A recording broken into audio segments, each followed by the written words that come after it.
Nagkaroon ng ceremony ang GSX para bigyan ng certification ang mga bagong membro nito.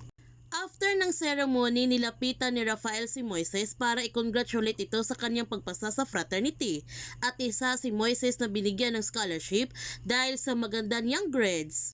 Nalaman din ni Rafael na architect ang kinuha ng kurso ni Moises at sinabihan niya ang bata na pareho sila nitong kurso, ngunit isinantabi niya ang kanyang kurso para sa politika at sigurado siya nito na sobrang proud ang kanyang mga magulang sa kanya. Ang sabi ni Moises, oo, proud ng kanyang magulang, ngunit sa totoo lang, hindi sila okay ng kanyang ama at hindi sila okay parati, katulad lamang sa kanila ni Justin. Sinabihan ni Rafael si Moises na kailangan intindihin niya ang kanyang ama, kaya may problema sila dahil concern ito sa kanya.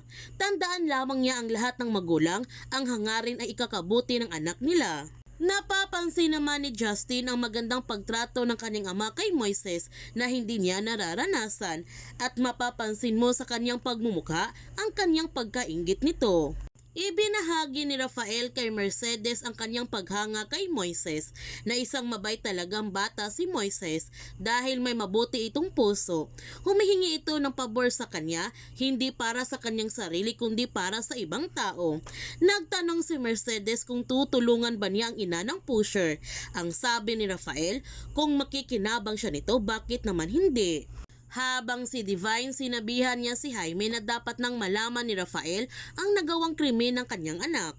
Ang sabi ni Jaime na ayaw niyang mawala sa focus ang kanyang pamangkin sa mga bagay na gusto niyang ipapagawa nito.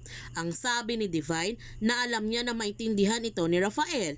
Ang sabi ni Jaime na kahit malaman niyang hindi sa hazing namatay si Roland, kahit isa itong aksidente pero technically si Justin ang pumatay kay Roland. Nagpapasalamat si Nidia kay Gov dahil tutulungan siya nito ngayon na hanapin ang hostesya para sa kanyang anak. Gayon pa man, ipinaalam kaagad ni Justin sa kanyang lolo Jaime na tutulungan na ngayon ng kanyang ama ang ina ni Roland. Ano ang dapat nilang gawin? Ang sabi ni Jaime na tama ang kanyang hinala na interesado si Rafael sa kaso na iyan. He is going interested that case pero para sa kanyang kapakanan niya. At hindi dapat malaman ng kanyang ama dahil malapit na ang kanyang campaign. Gusto niya maging focus si Rafael rito pero huwag siyang mag-alala, gagawa siya ng paraan para madrop ang kaso na ito. Nagpapasalamat naman si Justin sa kanyang lolo Jaime. Ang sabi ni Jaime, hindi niya ginawa ito para sa kanya kundi para sa reputasyon sa pamilya na ito. Nagpapasalamat naman si Nidia sa tulong ni Moises dahil inilapit pa rin niya kay Gov ang kaso ni Roland kahit hindi niya ito kilala. Nagtanong si Nidia kung ano ang dapat nila gawin para makabawi sa lahat niyang kabaitan. Ang sabi ni Moises, hindi siya humihingi ng kapalit, ginawa lamang niya ito para sa kanyang sarili. Samantala, sa pag-uwi ni Justin sa kanyang bahay, bumungad kaagad sa kanyang init ng ulo ni Rafael. Ang galit na sabi ni Rafael na di ba tinanong siya ng ina ni Roland kanina kung kilala ba niya si Roland. Pero ang sabi niya hindi, ang sinungaling niya dahil kilala niya ito. Pero idinideny pa rin ni Justin sa kanyang ama. Kaya ipinakita ni Rafael ang hawak niyang picture kay Justin na rest house ito ni Leon na kanilang tambayan. Bakit nandito si Roland?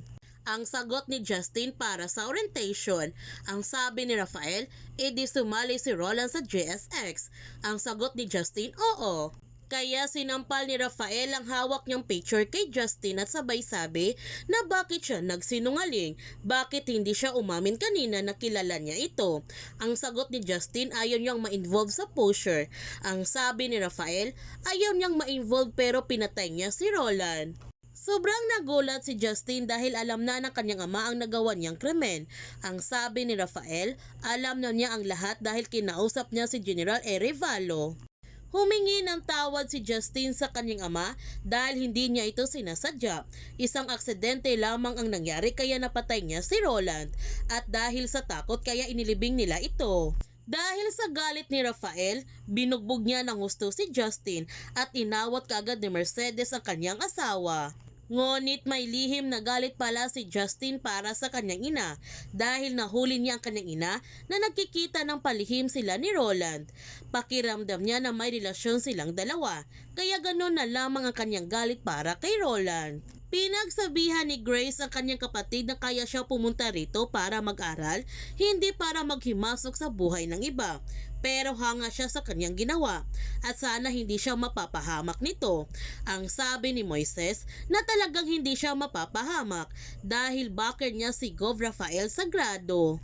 Kaya huwag natin palalapasin ang kapanapanabik ng mga tagpo sa pamilya Sagrado.